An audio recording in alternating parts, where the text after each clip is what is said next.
வாங்க, எம்எஸ்பிஎம் மாணவர்களுக்கான ஒரு சூப்பரான ஊக்கமூட்டும் செய்தியை பத்தி இப்போ பார்க்கலாம். இது உங்க எல்லாருக்குள்ளயும் ஒளிஞ்சிருக்கிற திறமைய எப்படி வெளிக்கொண்டு வரதுன்னு சொல்லுது.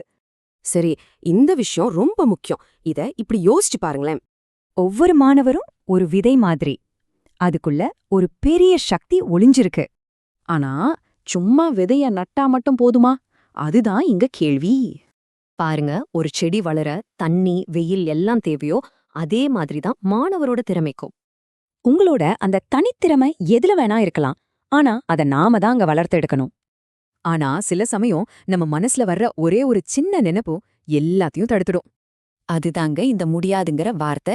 இது உங்க வாழ்க்கையில இருந்தே எடுத்துடுங்க. சரி, அப்போ முயற்சி பண்ணி தோத்துட்டா என்ன பண்றது? மனசு கஷ்டமா இருக்குமே. தோல்விங்கிறது முடிவு கிடையாது, அது வெற்றிக்கான ஒரு படிதான்னு புரிஞ்சுக்கணும். அப்போ நீங்க முன்னுக்கு வரணும்னா இந்த விஷயங்களை தினமும் செய்யணும். எப்போ ஒரு மாணவர் தன் திறமைய நம்புறாங்களோ அப்பவே அவங்க எதிர்காலம் பிரகாசமா ஆரம்பிச்சிடும். ஏன்னா தன்னை நம்புற என்னைய மாணவர்கள் தான் நாளைய தலைவர்களா உருவாகுறாங்க. நீங்க உங்க குடும்பத்துக்கு, உங்க ஸ்கூலுக்கு, ஏன் இந்த சமூகத்துக்கே ஒரு ஒளி விளக்கு மாதிரி.